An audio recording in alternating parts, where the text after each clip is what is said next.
Joining me in the studio today is Gill Mathias. The question I mostly ask people is, what does retirement mean to you?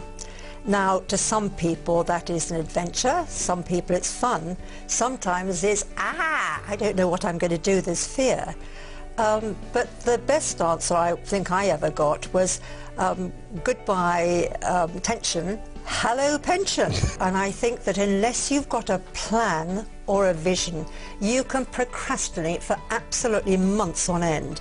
And you're quite right that actually people have prepared for their retirement life savings. Now, with some people that means that they can retire 5 days a week. For others it means that they may need to go and supplement their income and go and work for 3 days a week. But either way, it's going to leave you time that you haven't had before. When people go to work, it's like having a timetable at school. You know, you've got history, geography, art, then you've got your break at lunch. And it's the same really when you retire. You need to be able to use these hours effectively. When people retire, they don't realise that their emotional relationships are affected, and suddenly they're spending much more time with their spouse, their wife, their husband, or whoever it is as their partner. And that can be quite a strain on a marriage as well. He'd gone into retiring, he'd had a wonderful retirement party on the Friday evening, loads of people coming and patting on their back saying, how are we going to manage without you? Please tell me he wasn't dead on the Monday. No, I probably wouldn't choose to tell the story if that was the case. No, he wasn't, but on the Monday morning, he was having breakfast with his wife and he was saying to her, oh gosh, now what are we going to do today? And she said, well, look, I'm sorry, but I'm out all day, but there's bread and cheese in the fridge. And I think that self-identity is one of the big problems coming up to retirement. Because you're quite right, when you meet somebody, at some stage you're going to say, so what do you do? What are you?